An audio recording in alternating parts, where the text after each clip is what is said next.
I radujem se što smo večeras, a stvarno se radujem. Pomislio sam, možda ćete se uplašiti ovog strašnog suda, pa rađe ćete ostati kući. Pre što ovu tematiku danas zajedno otvorimo i pogledamo šta Biblija govori o tome, ja bih želeo da vas pitam, da li ste ikada poželeli da svu svoju prošlost, sve ono što ste uradili, jer nije dobro i muči vas, da zakopate, da bukvalno ne postoji i da krenete od ovoga trenutka iz početka, ali da imate iskustvo koje ste stekli u prošlosti? Jel volite tako nešto? Da li je tako nešto uopšte moguće? Sutra navečer bit će tematika izuzetno bitna i važna, jako važna, možda najvažnija u cijeloj ovoj seriji. Kako zakopati prošlost i krenuti iz početka. Jedan izazov, ali neću puno da govorim. Ostavljam za sutra. Danas razmišljam o tome šta u stvari znači suočavanje sa sudom. Želeo bih da ispričam jedan događaj koji se odigrao u Filadelfiji. Jednog ranog jutra jedan čovjek je putovao kroz Filadelfiju i onda je na jednoj krivini primetio, dakle, 4 vreće novca kako su ispale iz kamiona. Stao je, otvorio, bile su pune. Brzo ih je stavio u prtljažnik svog automobila i onda razmišljao, sad sam bogat, mogu do kraja života da uživam. Gde da ide? Najbolje da krenem za Meksiko. Ovo, tamo će biti uživanje i već je isplanirao kako će da uživa ceo život do kraja, živeći prelepo u Meksiku. Jedini problem koji je imao bila je granica. Na granici je otkriven novac i saznali su da je to u stvari nestali novac iz Filadelfije. I umjesto negde na prelepoj plaži, uživajući u hotelima, on je završio iza rešetaka. I sada kada se našao iza rešetaka, uzeo je advokata da mu pomogne i advokat zajedno sa njim napravio je jedan plan. Najbolje da se ti braniš da si privremeno poludio. Ko ne bi poludio kad bi našao toliko novca. I tako je on izišao na sud sa privremenim ludilom. I sud je prihvatio ovo što je rečeno, bio je oslobođen. A onda je razmišljao, ako sam ja poludio, neko je za to kriv. Onda je to kompanija koja je izgubila novac. Tužit ću kompaniju, tražit ću odštetu. Ponekad zemaljski sudovi naprave velike greške, tako? Ja sam samo jednom u životu bio pozvan na sud, nisam bio kriv. Ali bilo je to u jednoj saobraćajnoj nesreći. Ali nisam se osjećao prijatno. Na kraju, hvala Bogu, nisam bio, naravno, osuđen, ali sama činjenica da se morate pojaviti je vrlo neprijatna. Kako je sada sa ovim zemaljskim sudovima, odnosno nebeskim? Da li on može napraviti grešku kao što to prave zemaljski sudovi? Ja ne verujem. Biblija nam govori upravo o ovoj tematici i zato želio bih da krenemo jednim redom. Spomenuli smo da Bog je imao opomenu stanovnicima ove zemlje. Bog je uvijek upominjao svaki naraštaj. Posljednja generacija ima 3 anđelske vesti, 3 posljednje poruke koje nebo ima. I ja bih želeo, dakle, večeras da spomenem prvu vest koja se nalazi zapisana u knjizi Otkrivenje. Čitamo u 14. poglavlju 6. i 7. stih koji kaže ovako.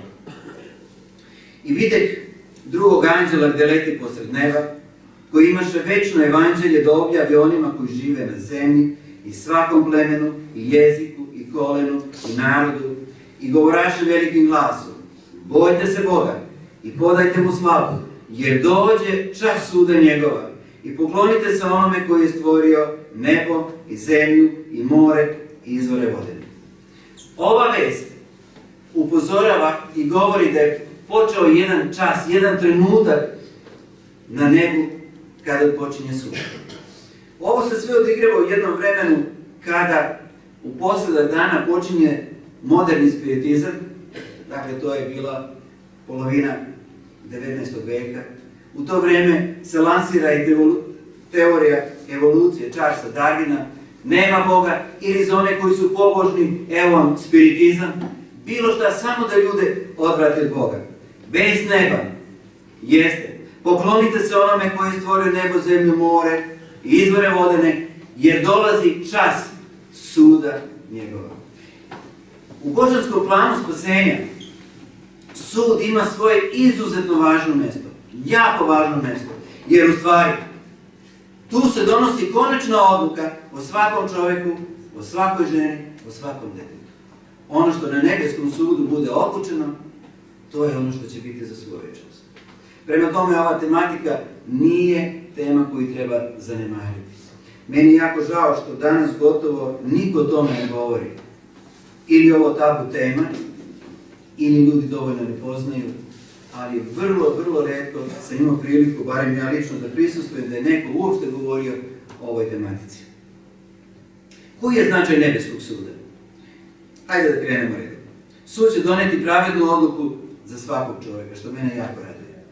Drugo, doneće pravednu odluku za svaku ženu i pravednu odluku za svako dete. Ono što će biti temelj jeste Božji moralni zakon. Apostol Pavle kaže u 2. Korinćanima 5:10, važan tekst. Jer nam se svima, on kaže svima, jer nam se svima valja javiti na sudu Hristovu, da primimo svaki što je koji u telu činio, ili dobro, ili zlo. Nema nikoga ko će biti izostavljen. Svi moramo se javiti. Svaki čovjek, svaka žena, svako dete mora se pojaviti.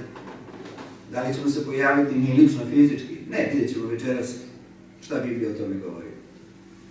Dok koračamo ovom dolinom sena smrtnoga, dolinom raznih izazova, mi uvijek imamo anđela koji želi da nas vodi dobrim putem, ali ima ovoga drugoga koji želi uvijek da skrenemo sa putem.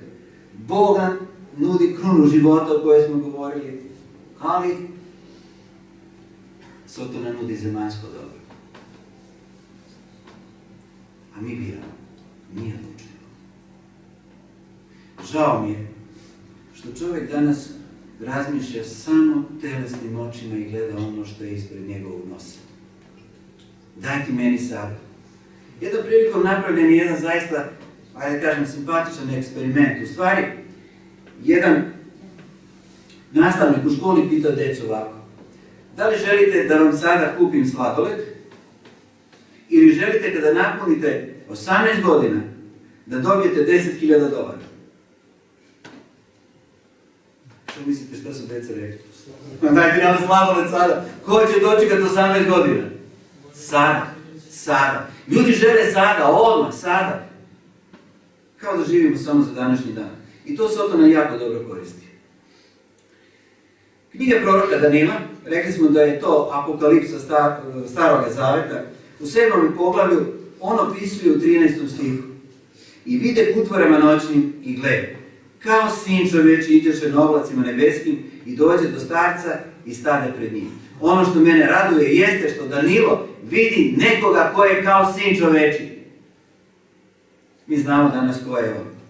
A u 9. stihu i u 10. on opisuje i kaže ovako. Gledak, dok nam se postaviše prestoli i starac sede, na kom beše odelo belo kao sneg i kosa na glavi kao čista vuna, prestol mu beše kao plamen ognjeni i točkovi mu kao oganj razgoreo. Reka ognjena izlazaše i tecaše ispred njega i tisuće služaku i 10.000 po 10.000 stajahu pred njim. Sud sede i knjige se otvoriše. Dakle, ono što je Danilo mogao rečima koje je imao da opiše je slika nebeskog suda. Ono što je video opisujući starca je slika samoga Boga. Video je hiljade i hiljade anđela koji su bili tu. Ti anđeli su svedoci. Svako od nas ima jednog anđela. Od kolevke do groba. Mi imamo jednog službenog anđela koji nas nikada ne ostavlja. Koji brine o nama. Da li vam se dogodilo nekada za malo da stradate? Meni se to dogodilo kad sam putovao ovamo. Za malo. Ko nas je u tom trenutku sačuvao? Da, Bog, ali on je dao jednog anđela koji brine o nas. Ja ću jedva želeti da vidim lice svog anđela. On će nas povesti u susreti Bogu. On je zadužen za nas, brine o nas. Ali jednog dana taj isti anđeo bit će i svedok na nebeskom sudu. Prvi svedok. Jer je on bio sa nama cijelo vrijeme. Ovdje su anđeli svedoci.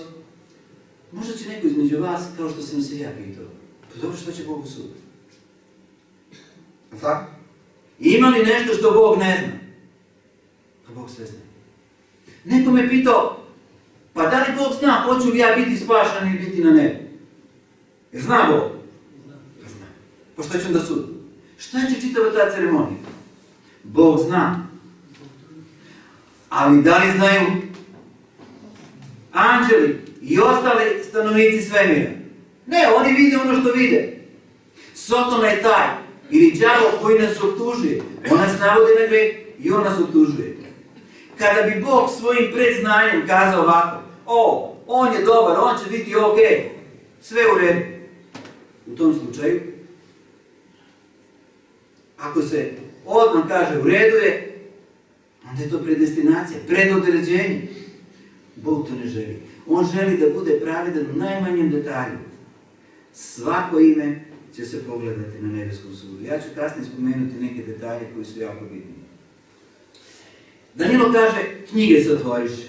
Dakle, mi imamo danas jasnu sliku knjiga, zapise i tako dalje. Međutim, mi danas imamo nešto još savremenije. Mi bi danas rekli malo drugačijim rečnikom, jel da? U kompjuteru ili u nekoj datoteci, u nekom fajlu našem, vodi se sve o nama.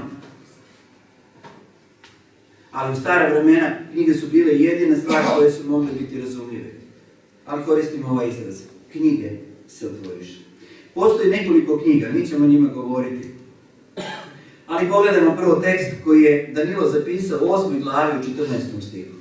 On kaže, i reče mi, do 2300 dana i noći, onda će se svetinje očistiti. Ja ću malo spomenuti ovo proročanstvo, ali neću ulaziti u detalje. Dakle, svi koji budu malo više zainteresovani, tu je moj kolega koji može da ih pomogne, jer on zahtjeva, cijelo večer samo objašnjavanje ovog proroštva. Ali želim reći one najvažnije, najbitnije misli. Kada Biblija govori o nekoj simbolici ili želeći nam kazati neko proroštvo, onda postoji slika. Jedan dan u proroštvu predstavlja jednu godinu. Vi možete tu sliku naći na 2 mjesta u Bibliji, Jezekilju 4. poglavlje, recimo 4. knjiga Mojsija 14. poglavlje, da izraelski narod ulazi uhode u obećanu zemlju, pa kada su se vratili sa vestima, ne možemo mi to. Bog kaže sada, 40 dana ste uhodili, za svaki dan toliko ćete biti u pustinji, dan za godinu. Dakle, samo jedna slika i idemo dalje. Šta u stvari znači čišćenje svetinje? Ovaj moment, on je ključan u planu spasenja. Jako bitan. Istina da ljudi u prošlosti mnoge stvari nisu mogli razumjeti, ali zato je Bog koristio najjednostavnije slike. Najjednostavnije, da svako može razumjeti onoliko koliko je potrebno. U staro vrijeme, Bog je odlučio da napravi u izraelskom narodu svetinu. I mi danas imamo običaj da kažemo svetinje, ili to je sveto i tako dalje. Šta je u stvari svetinje? Pa reći samo. Ovdje imamo dvorište i ovdje šator. Iznad šatora nalazi se oblak od dima koji se zvao šekina, predstavlja Božju prisutnost. U dvorištu bile su dve stvari. Kadeoni oltar i ovdje ulivonik. Pogledajte plemena kako su bila poređena. Tačno se znalo koje pleme u odnosu na svetinju je postavljeno. Koja porodica gdje ide. Sve je to moralo biti u jednom savršenom redu jer je Bog reda. I svakoga dana obavljala se ta svakodnevna služba. Prinošenje žrtava. Jagnje bila je slika Božjeg jagnjeta koje će platiti za grehe ljudi. To je bila svagdašnja žrtva. I Bog je želeo da svakoga dana oni shvate šta će se jednoga dana dogoditi. Sve ovo je bila jedna slika onoga što treba da se događa gore na nebu. Dakle, Bog je želeo na jedan slikoviti način da im opiše šta se u stvari odigrava na nebu. I ajde sada da malo samo pogledamo unutar šatora. Dakle, ne znam, možda bi bilo bolje ako bi se ugasilo, svetlo bi se dobro vidi. Ok, zbog snimanja. Dakle, imamo dva dela. Prvi deo zvala se svetinja. U njemu su se nalazile tri stvari. Kada ulazite u taj šator, sa desne strane bio sto sa 12 hlebova predstavljajući simbolično 12 plemena sinova Izraeljevih. Sa leve strane bio je sedmokraki svećnjak predstavljajući silu Svetoga Duha. Napred bio je kadioni oltar koji je predstavljao molitve i tako dalje. A iza zavese, taj drugi deo zvao se svetinja nad svetinjama, gdje je bio kovčeg zaveta sa 10 zapovesti. Evo da pogledamo. Dakle, ovo je prvo odeljenje, ovo je malo okrenuta slika. Sa desne strane je u stvari bio, dakle, sto sa 12 hlebova, sa leve strane kad ulazi sveštenik, bio je sedmokraki svećnjak, a ispred njega bio je kadioni oltar gdje bi on te rogove pomazao krvlju jagnjeta, a tu je bio kat koji se podizao prema nebu, on je predstavljao molitve koje je narod upućivao. Sa druge strane, iza zavese, bio je kovčeg zaveta u kome su se nalazile 10 Božjih zapovesti koje je Bog pisao svojim prstom. U ovo odeljenje ulazio je jedanput godišnje, ali samo jedanput godišnje, i to prvo sveštenik. Niko drugi nije smeo da uđe. Niko drugi. I to je predstavljalo čišćenje svetinje. Jedanput godišnje. Za tu priliku, želio bih samo reći, bila su pripremljena dva jarca. Jedan je bio žrtvovan za Gospoda, a jedan za Azazela ili Sotonu. Prvosveštenik kada je ulazio unutra, on je čak bio vezan kanapom. Ako bi poginuo, niko nije smeo ući unutra, da ga izvuku. Mislite li da je prvosveštenik onako olako tog dana ulazio unutra? On se pripremao. On je tražio da i ceo narod se priprema. Kada je bio taj praznik, ili taj dan čišćenja, takozvani Jom Kipur, ispred tog dana bio je jedan poseban praznik, praznik truba. 10 dana su trube trubile. 10 dana su nagoveštavale Jom Kipru koji dolazi. A to je značilo, svako treba da se ispita. Svako treba, ako postoji bilo šta, da prizna Bogu grehe i da bude spreman da se očisti. Svako koji je bio nemaran. Ili rekao, ma šta mene briga, nek trube, baš me briga za Jom Kipru, ja moram da radim u zemlji, moram da obavim posao. Kada je došao taj dan, ako nije bio spreman, njega nije bilo, poginuo. To je označavalo upravo pripremu za nebo. Očistiti sve grehe i pripremiti se za taj dan, dan suda. Ja sam vas uplašio malo sad, ali ne bojte se, idemo dalje. Hajde da sada pogledamo sliku, simboliku, predvorje. Dakle, ovo predvorje ovdje predstavljalo je Golgotu. Zatim, oltar koji je bio od bronze predstavljao je drveni rimski krst. Nož u vratu životinje predstavljao je eksere u nogama i rukama, a nevinu životinu koja se bila žrtvovala predstavljala u stvari nevinog Božijeg Sina koji je bio i žrtva, ali i sveštenik. Svaki taj detalj, mi sad nema vremena, on je imao jednu jasnu simboliku koja je ukazivala na Hristovu službu, na plan spasenja koji treba da se obavi. Čišćenje svetinje simbolički sada predstavljalo dan suda za Izrael, a konačan sud za sve. Ta slika je bila vrlo jaka. Danijelovo proročanstvo od 2300 dana noći bilo je vezano sada za nebesku svetinju, za čišćenje nebeske svetinje. I naravno, konačan sud. Mi ovdje sada imamo samo jednu sliku koju sam ja stavio, dakle, te 2300 dana i noći šta treba sve da se odigra, ali evo ovako, samo ukratko. Dakle, tu su tri službe, izmirenje, Isusova smrt, zatim posrednička služba sve do 1844. godine. Ja ću kasnije pokazati malo to proročanstvo, a od te godine počinje sud na nebu. Ovaj proročki lanac počinje 457. godine za vreme cara Artaksa, persijskog cara, a Bog je 490 godina odvojio za izraelski narod. Jednom prilikom Petar pita Isusa koliko puta ja da oprostim ako mi neko zgreši. Fariseji su imali običaj, kažu 3 puta. Oni htio da bude malo bolje, pa kaže do 7 puta. A Isus mu kaže ne, nego do 7 puta 70. Kao da je želeo da kaže, ja sam vama dao 490 godina.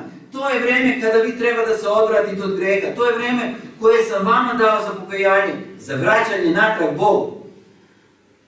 Ja sam se dugo pitao, kako je moguće kada je proročanstvo koje je dato u knjizi proroka Danila tako jasno, tako precizno, da vi tako jednostavno možete iz istorije da nađete sam početak, da uzmete matematiku u papir, da izračunate, nema nikakve filozofije. Kako je moguće da izraelski narod to nije prepoznao? Onda sam našao jedan zapis u jevrejskim spisama koji je rekao ovako. Proklet bio prst koji lista knjigu proroka Danila. Sveštenstvo Isusovog vremena je bacilo prokletstvo na sve one koji su čitali knjigu proroka Danila. Na nju je bila bačena na temu, ona je bila zabranjena knjiga. I ljudi nisu čitali. Oni nisu samim tim ni prepoznali vreme svog pohođenja i vreme koje Bog imao za njih. Žalosno, ali eto. 34. godine, dakle, ističe ovaj proročki lanac i od 34. godine Bog se sada obraća neznabošcima. Jevreji su imali 490 godina, a neznabošački narodi 1810 godina. I onda počinje sud na nebu. Bog je opomenuo prekotopni svet. Bog je poslao da također i anđel u vreme Noja da ih opomene. Bog i danas šalje opomene. Bog nikada nije doneo ni jednu odluku, a da nije pripremio narod. U Delima 17:31 kaže ovako. Jer je postavio dan u koji će suditi vasiljenom svetu po pravdi. Ovaj tekst i uopšte knjiga proroka Danila je bila jako pokrenula jednog istraživača knjige proroka Danila. Inače, knjiga proroka Danila je jedina knjiga koja je bila zapečaćena. I bila je zapečaćena do posljednjeg vremena. Upravo zato što narodi nisu mogli razumeti i Bog je sakrio ovo vreme, ja verujem, od 2300 dana i noći. A William Miller, koji je počeo da istražuje knjigu proroka Danila, došao je do 1844. godine. Ono što je njega mučilo, kada će to biti u 1844. godini, na osnovu jevrejskih spisa i praznika, gledajući kada pada Jom Kipru, on je shvatio da će to biti 22. oktober 1844. godine. Ono što je William Miller tada pogrešio bilo je sljedeće. Očistit će se svetinja. Pa svetinja ne postoji više na zemlji. Od 70. godine kada je rimski vojskovođa Tit ušao u Jerusalim, razorio grad, uništena je svetilište uništeno, nikada više Jevreji nisu obnovili svetilište. On je mislio šta da se očisti. Jedino što treba očistiti je ova zemlja. I on je tada propovedao da će Isus doći 22. oktobra 1844. godine. Činjenica da Biblija kaže da o danu i času niko ne zna. Ali on je verovao da je Bog njemu otkrio. I onda su mnogi počeli da prihvataju vest Williama Millera. Oni su ga iščekivali tog dana. Ali on se nije pojavio. A onda su neki rekli, znali smo da neće doći. U stvari oni se nisu ni pripremali, oni su strahovali. Ali oni koji su bili iskreni, čitali Bibliju, čitali knjigu proroka Danila, te noći oni su se još jednom preispitavali i kazali su mi ne vidimo grešku. U čemu je problem? I dok su cijelu noć proveli na molitvi, ujutru rano, jedan od istraživača Biblije, Hiram Edson, video je u viđenju Isusa kako prelazi iz prvog odelenja, ono je svetinje, u drugo odelenje koje se zvalo svetinja nad svetinjom. I on je tada shvatio. To je u stvari, dakle, čišćenje nebeske svetinje, ne zemaljske svetinje, zemaljske svetinje nije ni bilo.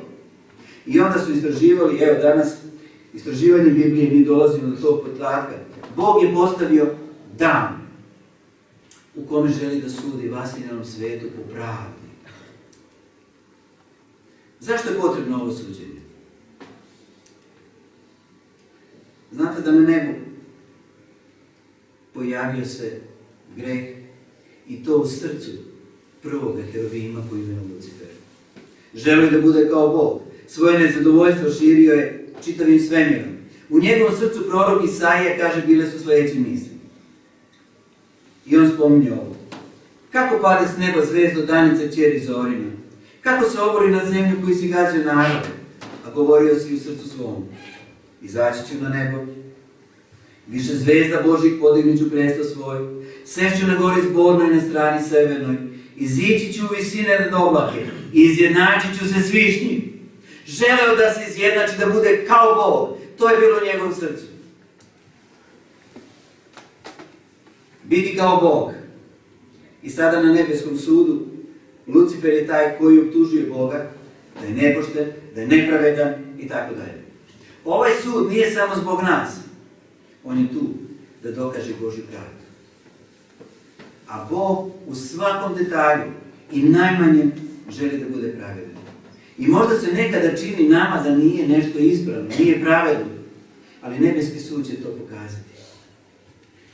Jednog dana, hajde da spomenem i to, možda ćete imati neko pitanje. Nešto neće vam biti u potpunosti jasno. Zašto je to baš bilo tako dok smo bili na zemlji? Ali onda će nam se sve pokazati. Kao na filmskom planu. Nijedna senka neće ostati, a da postoji neka sumnja na Boga. Nijedna. Možda se pitate, toliko teških dana imamo u našem životu. Možda se pitate, zašto neko od naših milih i dragih mora da umre? Zašto neko mora da oboli od teške bolesti? Zašto neko mora da se muči danima, mesecima i umre u najvećim mukama? Ako je Bog pravedan, zašto to Bog dozvoljava? Čudni su Božji putevi. Za nas neshvatljivi. Ali moram reći da su pravedni. Ispričat ću jednu priču. Priča govori o tome kako je na ovoj zemlji bio Božji čovjek i hodao ovom zemljom. I jedan mladić je slušao priču o Božjem čovjeku i želeo je da provede s njim nekoliko dana. Ali je pomislio, taj Božji čovjek sigurno nikada neće doći u moje selo ili nekoj blizini da se sretnem sa njim. Ali na njegovo iznenađenje, taj Božji čovjek je prolazio baš kroz njegovo mjesto. I on ga je pitao, da li ja mogu da provedem par dana sa tobom? On je rekao, zašto da ne? I tako je ovaj mladić krenuo s ovim Božjim čovjekom. Na kraju dana došli su do jedne kuće gdje je Božji čovjek pitao da li mogu da prenoće. Ovaj čovjek koji nije bio neki bogat, siromašniji, bio vrlo ljubazan, dao im je večeru, dao im je sobu za prenoćište, ujutru im je dao doručak, a onda pre nego što će krenuti na oči ovoga čovjeka, Božji čovjek ukrade iz njegove kuće zlatnu čašu ili pehar i stavio svoju torbu. Kada je to ovaj mladić video, on je bio zapanjen. Zamislite, Božji čovjek pa da ukrade od čovjeka koji je toliko bio ljubazan prema njemu. Sljedeće večeri, kada su stigli, dakle putujući cijelog dana, došli su do jedne kuće, blizu jednog proplanka. Kuća je bila vrlo lepa, bio je tu jedan bogati čovjek i onda je Božji čovjek kada je zakucao pitao domaćina da li mogu da prenoće. Međutim, on ih je pogledao, ne, ja nemam mjesta za vas. Ali molim te, daj nam bilo gdje da ne spavamo napolju. Ako nemaš u kući, ajde daj nam barem na štali, na senu, platit ću ti koliko god budeš tražio. I jedva je nekako se smilovao da im dozvoli da prenoće na štali. Ujutru kada je Božji čovjek pitao koliko je dužan, razmišlja koliko da traži, a Božji čovjek iz svoje torbe vadi zlatni pehar i pita da li je ovo dovoljno. I kad je ovaj bogat to vidio, njegove oči su odmah zasvetljene i kaže da, dovoljno. I uzeo je to i to je jako iznenadilo ovog mladića. Nastavili su tog dana dalje i onda su došli na kraju jedne šume do jednog jako siromašnog čovjeka. Žive u kolibici. Vrlo bedno živeo, jako siromašno. Imao je vrlo malo hrane, ali ih je rado primio i onda je rekao, vi prenoćite ovdje, a ja ću ići tamo u senu, za ovu ću se da spavam. Dakle, taj krevet jedini koji je imao, ako se može nazvati krevet, dao je njima. Ono što je imao hrane podelio sa njima i tako su oni tu prenoćili, ujutru su se pozdravili, krenuli su dalje, ali nakon nekih pola sata hoda, kaže Božji čovjek, hajde se vratimo natrag. Vratili su se do kolibice, a Božji čovjek je uzeo šibicu i zapalio kolibu. Ovaj mladić je to gledao i bio je zapaljen. Ali je čuto, on je Božji čovjek. Negde oko podne došli su do jedne lepe kuće. Čovjek domaćin ih je primio, ugostio, dao im je ručak. A Božji čovjek je tome pitao, da bi htio da nam pokažeš put do sela kroz šumu. Trebaju naići na most da pređu preko reke. A on kaže, evo moj sin koji je tu, on će vas povesti. Dok su sedeli za ručkom, on im je pričao, imaju 2 sina. Stari sin, nažalost, je upao u loše društvo i onda je tako i završio. A njegova žena od tuge za sinom je umrla. I on je ostao sam sa ovim 10-godišnjim sinom. I tako je taj dečak vodio ih kroz šumu, došli su do reke i kada su prelazili preko mosta, Božji čovjek zgrabio ovo dete i bacio u vodu. I ovo dete se udavio. I ovaj mladić više nije mogao izdržati, on je pukao i kaže, ti nisi nikakav Božji čovjek. Otkad idem s tobom, ti sve radiš naopako. Kakav ti Božji čovjek? A on mu reče, pa vidiš, ja sam odavno očekivao da ćeš ti da me to pitaš. Ali dobro, kad si me pitao, hajde da ti kažem. Sjećaš se kada smo došli u onu prvu kuću gdje sam uzeo onaj zlatni pehar? Da, i to je bilo vrlo nepošteno s tvoje strane, reče ovaj mladić. Da, tako izgleda, reče on. Taj čovjek je jako dobar. On je bio taj pehar dobio od drugog čovjeka koji mu je bio dužan. Ali ono što on nije znao, taj pehar je bio otrovan. Da je on pio, umro bi on i članovi njegove porodice, a niko ne bi znao čega. I ja sam to morao skloniti od njega da bi ga sačuvao i njegovu porodicu. A dao sam to onom oholom čovjeku koji nas nije hteo primiti. On će umreti i niko neće znati čega. A što se tiče one kolibice koju sam zapalio, taj dobri čovjek koji žive u toj kolibici, on nije znao da ispod te kolibe ima čitavo bogatstvo i blago. Kada on to bude čistio, on će naići na takvo bogatstvo da će imati dovoljno do kraja života. A znam da te muči ovaj dečak. Taj čovjek koji nas je danas primio je dobar čovjek. Pobožan. Ovaj dečak da je odrastao, krenuo bi putem svoga brata i od tuge ovaj čovjek bi umro za svoje 2 sina. A ovako, ovaj dobri dečak bit će spašen, bit će na nebu. I ovaj čovjek zaslužuje da dobije svog sina na nebu. Čudni su Božji putevi, ali pravedni. Mi ne možemo uvijek razumjeti Božje puteve. Ne možemo ih shvatiti. Ali na nebu ćemo dobiti odgovor za nove pitanja. Jednom prilikom pročitao sam jednu simpatičnu ilustraciju koja govori o tome kako su u pesku bile 2 para. I ovaj čovjek kaže, jedan par stopa su moje, druge su Isusove. A onda kaže Isusu, gdje si ti bio kad je meni bilo najteže? Tada vidim samo jedan par. A Isus odgovara, drago moje dete, taj par je moj, ja sam te.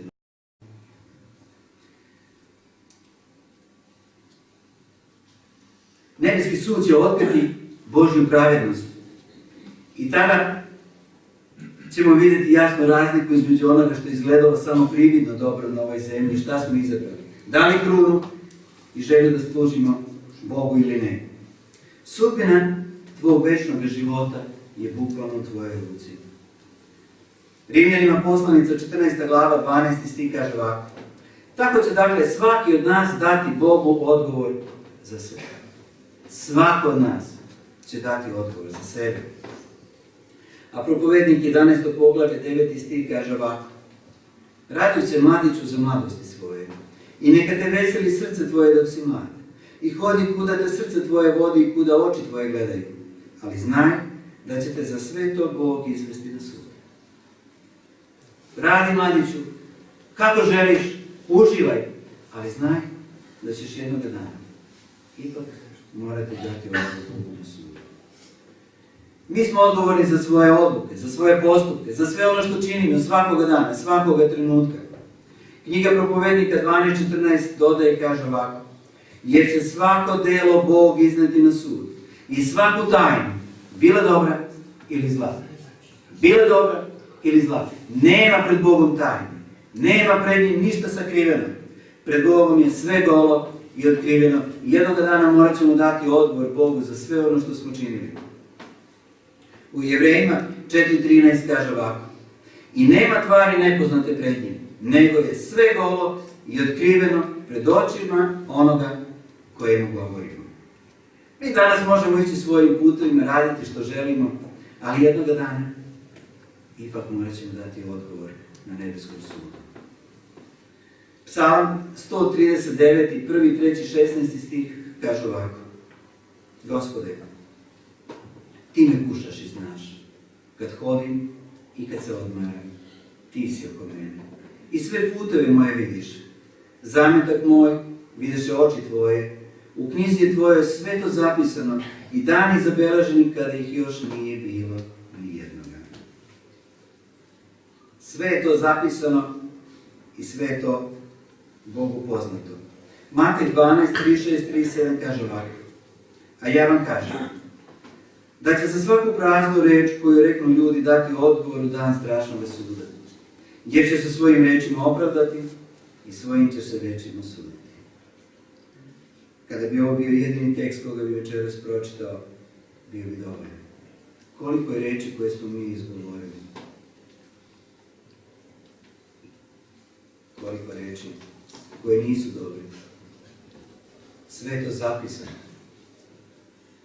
Mojsije je samo jednom izgovorio dnevne reči. A kakve su bile posljedice? Taj veliki vođa zbog te jedne reči nije ušao u obećanu zemlju. A Bog je planirao da Mojsije, koji je vodio narod 40 godina, uđe u obećanu zemlju i na saboru da ga Bog podigne gore na nebo, na očigled svih. Ali nije ušao, samo zbog toga što je jednom izgovorio dnevne reči. Petar se odrekao Gospoda i to zakletvom. Samo jednom, odnosno 3 puta. Pilat je kritičkim rečima odbio da prizna Hristovo božanstvo. Juda je izgovorio izdajničke reči. Sve je to zapisano. Malahija 3.16 kaže ovako: tada koji se boje Gospoda govoraše jedan drugome i pogleda Gospod i ču. I napisa se knjiga za spomen pred njim za one koji se boje Gospoda i misle o imenu njegovom. Pismo spominje knjigu za spomen u kojoj se nalaze sva dobra dela, lepe reči, postupci, sve to zapisano dakle u ovoj knjizi. Ljubazne reči, zatim reči nade, reči ohrabrenja koje ste uputili nekome, i to je upisano u knjizi za spomen. Reči poverenja. Psalmista u 56. psalmu u 8. stihu je rekao sljedeći detaljčić simpatičan: u tebe je izbrojeno moje potucanje, pa ste ovdje da kaže: suze se čuvaju sudu po tebe, one su u knjizi tvoje. I najmanja suza je zapisana. Svaki bol je zapisan. Bog ima dobru evidenciju o svemu onome što smo mi činili. I svaka naša briga također je zapisana. Otkrivenje 21.27 sada spominje najvažniju knjigu i kaže: koji su napisani u knjizi života. Jagnitovoj knjizi. Knjiga života. Postoji knjiga za spomen. Dobra dela. Ali knjiga života je najvažnija knjiga. U knjizi života čija imena budu zapisane, oni će biti spašeni za svu večnost. Nebeski sud sada lista ovu knjigu. U knjigu života su sada upisani svi oni koji su prihvatili Isusa Hrista kao spasitelja. I od 22. oktobra 1844. godine počeo je sud od kuće Božje. Koje je prvo ime na sudu? Pitao sam danas neki. Ja znamo koje je ime prvo na sudu se pojavilo. Avel. Avel je bio prvi pravednik. I onda redom. Ime po ime. Ima oni koji su kazali, ja volim Boga, ja služim Bogu. Ali nebeski sud će prelistati i onda će odlučiti da li će njegovo ime ostati u knjizi života ili neće. Postoje samo dve grupe. Pravedni nalaze se u knjizi života i zli. Njihovo ime nalazi se u knjizi smrti. Samo dve knjige su bitne ovdje da istorije. Knjiga života i knjiga smrti. Oni koji budu u knjizi života, knjiga za spomen će ostati dobrih dela. I kada počne da se lista knjiga, da tako simbolično kažem, dok će se listati. Idu oni koji su umrli, a kada će biti red na nas žive? Da li možda moje ime bilo na sudu? Ajde vam nešto ispričam. Bilo je to kad sam bio student prve godine teologije. I tada smo odlučili nas nekoliko mladića da održimo jednu ovakvu evanđelsku seriju u jednom selu, odakle je bio moj kolega. I onda smo mi dogovorili se, ajde svako od nas će imati po jednu propoved. I onda su oni izabrali propovedi, a znate šta mene zadesilo? Najteža. Kada sam ja dobio da govorim o nebeskom sudu, ja sam se prezmajao. Rekao, gde baš meni ova tema? Što nisu ovo izostavili, što nije uzeo neko drugi? 6 mjeseci. 6 mjeseci sam ja pripremao tu temu. I nikada neću to veće zaboraviti. Nikada neću zaboraviti kako sam završavao tu temu. Čuo sam ja to i od nekih propovednika koji su znali reći ovako. Šta ako je tvoje ime večeras na sudu? Kakvu odluku će doneti sud? I upravo to sam ja te večeri spomenuo. Želio sam nekako da apelujem na sve. Da razmišljaju o ozbiljnosti suda. Šta je stvarno ako je moje ime večeras na sudu? Ja ne znam koliko je to pokrenulo druge. Ali mene je pokrenulo ja. Ja nisam imao mira. Ja sam bio toliko uznemiren mjesecima, da ne kažem i godinama. Ja sam se stalno pitao, Bože, da li moje ime može biti danas na sudu?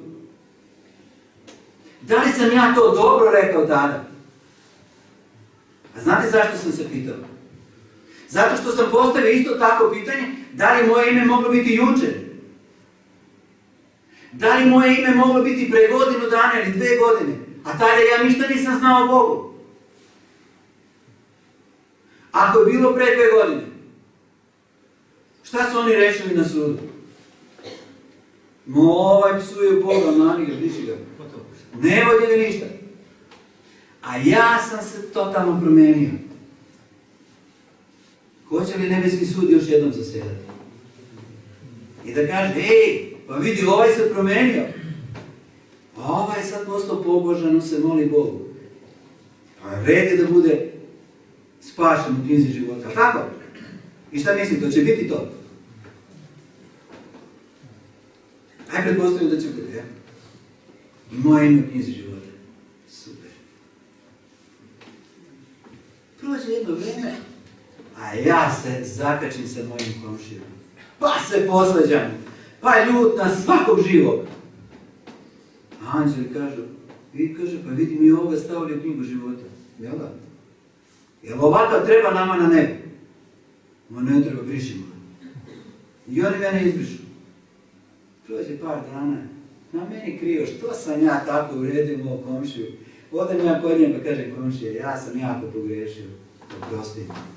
Komšija mene zagrli, ja njega zagrlim, izbjegujemo se, oprostimo jedan drugome, pa kažem Bože, oprosti mi, eto. Nije bio moj dan. Hoće mi Bog oprostiti? Hoće mi opet upisati u knjigu života? Pa koliko puta pitam ja vas? Pa onda nebeski sud ima dovoljno posla samo oko mene. Da me briše, piše. Takve stvari se neće dogoditi. Ja imam dobro vez za vas. Vaše ime nije bilo nikada na nebeskom sudu. Nije se pojavilo. Evo što kaže Otkrivenje 22:11. Ovo je moment, ovo je trenutak kada na nebeskom sudu Isus završava posredničku službu. Skida svoje haljine i onda izgovara ove reči. Ko čini nepravdu? Neka još čini nepravdu. Ko je pogan? Neka se još pogani. Ko je pravedan? Neka još čini pravdu. Ko je svet? Neka se još sveti. Sud izriče se nad živima u jednome danu. Oni će proći kroz velike nevolje i probleme. Oni će očistiti svoj karakter kroz te nevolje. A Bog se na njih može osloniti i zna da neće sagrešiti. I 7 posljednjih zala koji će zadesiti zemlju bit će njegov narod koji je svet, koji je očistio se od svakoga greha. I Bog se može osloniti na njih. Bog ne pravi greške, ne postoji božanska predestinacija. Ako bi Bog odredio napred da ću ja biti spašen, po čemu onda sud? Nema logike. Sve u pismu je logično, pošteno i pravedno postavljeno. Ali sve. Dakle, nema šanse da je moje ime bilo na sudu. Nema. Sud se danas obavlja još uvijek nad onima koji su umrli. Sve do jednog trenutka kada će se završiti na njima. Mi ne znamo koji će to trenutak biti, ali na osnovu događaja koji su opisani u Otkrivenju moći ćemo barem da znamo prilike. Dakle, sud nad živima bit će u jednom trenutku, a psalmista je rekao ovako: neka se izbrišu iz knjige živih i s pravednicima nek ne budu zapisani. Svi koji su zlo činili, koji su bili bezbožni, kaže, neka se izbrišu iz knjige živih i s njima neka ne budu zapisani. Otkrivenje 3:5 kaže ovako: koji pobedi, on će se obući u haljine bele i neću izbrisati imena njegove iz knjige života i priznaću ime njegovo pred Ocem svojim i pred anđelima njegovim. Koji pobedi? Šta je nama najvažnije da pobedimo? Svoje ja, svoje telesne želje koje nas mame na greh i odvlače nas od Boga. Koji pobedi, on će se obući u haljine bele. Kako mogu ja biti siguran da ću stvarno ja biti opravdan na nebeskom sudu? Šta meni daje apsolutnu garanciju da mogu biti 100% siguran? Jer ovako mi baš mislimo hoće li biti ili neće, hoće li proći ili neće proći, bit će ovako ili onako. Evo garancije. Na nebeskom sudu, koji uskoro će završiti, ja polazim u sljedeće činjenice. Ono što ja znam za sebe jeste isto ono što je rekao prorok Isaija u 64. poglavlju 6. stihu. Svi mi bijasmo kao nečisto što i sva naša pravda kao nečista haljina. Zato otpadosmo svi kao list i bezakonja naša kao vetar odnesaše nas. Dakle, ja sam svestan da moja pravda je kao nečista haljina. Nemam ja svoje pravde. Isto tako, Rimljanima 3:10 kaže ovako za mene. Kao što stoji napisano, nijednoga nema pravednog. Nijednoga. Nijednoga. To je činjenično stanje. Pa kako onda će biti opravdan? Prvi, haljine, grešan. Kako mogu biti siguran? Ako ja budem sam trebao da stojim na sudu, neću ostati. Ali ako na sudu budem imao nekoga koji će biti moj zastupnik, moj advokat, koji će stajati tu pokraj mene, to će biti dobro. Na nebeskom sudu, kada dođe do mog imena, ili do imena nekoga koji je sada zaspao, umro, neće on fizički doći, nego će ime njegovo doći. I kada se njegovo ime pročita, nećemo mi bukvalno stajati na sudu, niko od nas. Nemojte se plašiti. Izveštaj se čita. tada, na tom nebeskom sudu, kada moje ime bude pročitano, Isus će reći, on je zaslužio smrt. On je bio nepravedan. On je bio grešan. Ali, on je prihvatio krst. On je prihvatio moju žrtvu na krstu. Oče, da li je moja krv dovoljna da opere njegove grehe? Ja neću biti opravdan što sam ja bio dobar. Jer niko nije dobar.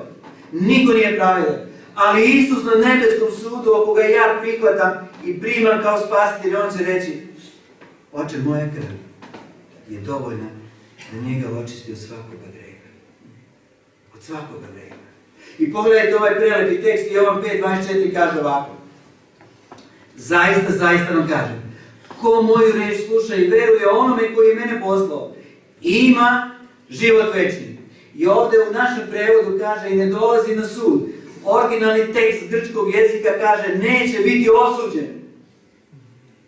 Onaj koji mene veruje, on neće biti osuđen, nego je smrti u život.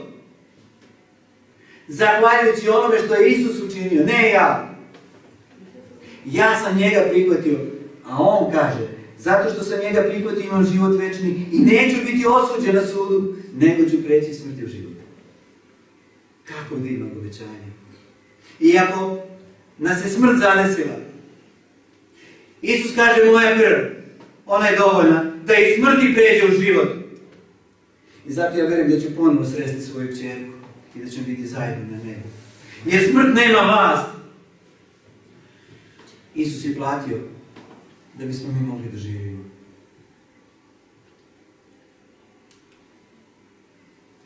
Kaže Jevrejima 7:25. Zato i može vavek spasiti one koji kroz nj dolaze Bogu. Kad svakda živi, za čega živi svakda? Da se može moliti za njih. Da može na nebeskom sudu, što je Danilo video Sina čovečijeg, da se on može na nebeskom sudu moliti za mene. Da me on može zastupati. On to čini. Zato što me voli i zato što je umro. Da li treba da se bojim nebeskog suda? Ma ne bojim se jer ja na nebeskom sudu imam advokata. Taj sud nije da mene osudi. Nebeski sud zaseda samo s jednim razlogom. Da ja budem opravdan. Opravdan. Mi obično to gledamo kroz osudu. Ne. Taj sud je pravedan, dragi moji. Nemamo razloga da se bojimo hoćemo li biti osuđeni. Bićemo opravdani, ali ako budemo imali Isusa Hrista, onda ćemo biti opravdani i počišćeni od svake osude. I evo prelepog teksta iz 1. Jovanove 2:1 kaže ovako Isus. Dečice moja, ovo vam pišem da ne grešite. I ako ko sagreši, imamo koga? Imamo zastupnika kod Oca Isusa Hrista pravednika. Koga imamo, dragi moji? Imamo Isusa Hrista pravednika. On je naš zastupnik. I evo još jednog jako važnog teksta. 1. Timotiju 2:5 kaže ovako. Jer je jedan Bog i jedan je posrednik između Boga i ljudi. A to je Marija, sveštenici. Ma nema nikoga, dragi moji, ko može biti posrednik na nebeskom sudu, osim onoga koji je umro, koji je platio, to je Isus. Ali đavo podmeće u svojim lažima. Evo Marija, molimo se Mariju, ona je bila žena, ona je bila Isusova majka, ona je dobila veliku čast na ovoj zemlji da bude majka preko koga će se roditi Isus. Ali ona je čovek, smrtan i ona je umrla. Njen grob je u Efesu, ja sam bio na njenom grobu. Ona čeka vaskrsenje kao i svi drugi. Ona nije na nebu, to je laž. Biblija o tome ne govori. Biblija jasno kaže kad čovjek umire, on spava do njegovog dolaska. Svi. Svi spavaju. Postoji samo jedan posrednik. I niko više. Sve je drugo laž, sve je drugo prevara, obmana. Đavolski đavolska prevara da mi tražimo neke posrednike u vidu nekih svetaca ili bilo koga drugih. Nema. Biblija kaže, samo jedan Bog i samo jedan posrednik. I ako imam njega, ja stvarno nemam razloga za strah. Apsolutno nemam razloga. Da li treba biti siguran da ću biti spašen? Da, zato što imam njega. On je moj posrednik. On će zastupati mene na nebeskom sudu. I nemamo nikakvih razloga da li da živimo u strahu, možemo živjeti opušteni, znajući da imamo onoga koji će nas zastupati. Ako nas i smrt zadesi, ako prolazimo i kroz teški bol, možda baš tada, dragi moji, dok prolazimo kroz te bolne trenutke, Bog pokušava po posljednji put da dobije našu dušu. Mi se ponekad pitamo zašto baš njega zadesila ovakva nevolja, ali mi ne znamo zašto. Možda tada ta komunikacija postoji između njega i Boga. Možda je to posljednji pokušaj, posljednji način kako bi ga Bog pridobio k sebi. Ponekad Bog nekoga uzima s ove zemlje koje je spreman za nebo. A ne bi mogao podneti ono što ćemo živjeti one. Ja vjerujem da je zato moja kćerka umrla 23. godine. Ona je imala anđelsku dušu. Čistu. Ja nikada nisam čuo da ona nekoga mrzi, da čini nekome, da želi nekom zlo učiniti. A nju sam volio više nego bilo što na ovom svijetu. I to je za mene bila velika proba vere. Ali Bog je nju uzeo jer je bila najspremnija. Mi kažemo tako mlada, pred njom je život. Ma pred njom stvarno je život. Večni život. Večni život. Ni smrti nemamo razloga da se plašimo. Podignimo pogled gore, prema nebu. Odakle nam dolazi spasenje, rješenje. Isus je naše jedino rješenje. Otkrivenje 22:11 kaže ovako. I evo ću doći skoro. Kada sam čitao 11. stih, kada je Isus skinuo prvosvešteničke haljine i rekao, ko čini nepravdu, neka još čini nepravdu. Ko je svet, neka se sveti. 12. stih kaže, i evo ću doći skoro. I plata moja sa mnom da dam svakome po delima njegovim. Između 11. i 12. stiha bit će bukvalno samo par dana. I on dolazi. Idemo gore na nebo. Kako je to sjajno. Dragi moji, dozvolite za kraj da vam ispričam nešto iz života jednog mladog studenta koji se zvao Stefan. Da bi mogao da se školuje, zaposlio se kao čuvar i spasilac u jednom sportskom centru gdje je bio bazen. A njegova majka koja je bila jako pobožna molila se za svog sina. Majka je željela da njen sin prihvati Isusa kao spasitelja jer je to najvažnije. To je bilo u srcu njene majke. I njena molitva je bila svakoga dana. Toga dana njen sin Stefan, kada se vratio, a on je kao i svaki drugi mladić bio koji je voleo da uživa u mladosti, voleo je da izlazi, voleo zabave. Te večeri vratio se kući, bio je dosta umoran, ali osjećao duboko u svom srcu kako ga Bog poziva da svoj život preda njemu. Taj poziv je bio toliko njemu jak da on se nije mogao dupreti. A onda jednostavno rekao je ovako, idem na bazen, idem se kuvat. Stefan prosto je želeo da gurne te misli od sebe. Otišao do bazena. Te večeri je odlučio da bude sam. Nije želeo čak ni svetlo da pali. Uvijek je u bazen ulazio tako što bi se popeo na skakaonicu i onda sa skakaonice skočio u bazen. I ovoga puta Stefan se popeo na skakaonicu, a onda kada se popeo raširio ruke i u tom trenutku mesečina koja je svetila kroz prozor, dole njegov, dok je raširio ruke, pogledao siluetu krsta. Gledajući dole siluetu krsta, on je još jedan put rekao, mene Bog bukvalno večeras poziva. I onda je rekao, Bože, predat ću svoj život u Tvoje ruke. I u tom trenutku Stefan je sišao iz stepenice, pokraj bazena i kleknuo i morio se. Te večeri Stefan je odlučio da svoj život preda u Božje ruke. Nije se mogao dupreti tom pozivu. Znao je da Bog poziva i Boga voli. A onda nakon molitve predanja i traženja da mu Bog oprosti sve grehe, odlučio da se sada spusti niz stepenice i da malo zapliva. Polako je silazio na stepenice, ali nikako da osjeti vodu. Išao je još niže, još niže. Stefan je stao na dno, ali vode nije bilo. To nije bio dan kada se trebala voda promeniti. On nije znao šta se dogodilo, ali vode nije bilo. Da je Stefan skočio sa skakovnice, to bi bilo posljednje što bi uradio. Ali Bog u svojoj milosti je tada pružio Stefanu ruku. On ga je pozvao, zato što ga voli. On je želeo da ga sačuva. I Stefan je osjetio nebesku ruku te večeri. On je uhvatio tu ruku. Bog ga je spasio. Bog ga je pozvao i sačuvao život. Dragi moji prijatelji, možda baš večeras je Bog pružio tebi ruku. Ja ne znam što tebe čeka, kakvi su tvoji životni putevi, ali On zna.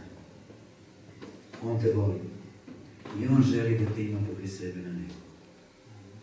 Ruka je večeras tebi pružena. Hoćeš li je uhvatiti? Tu zastupničku ruku, jedinu ruku koja te može spasiti i sačuvati. Ti odlučuješ.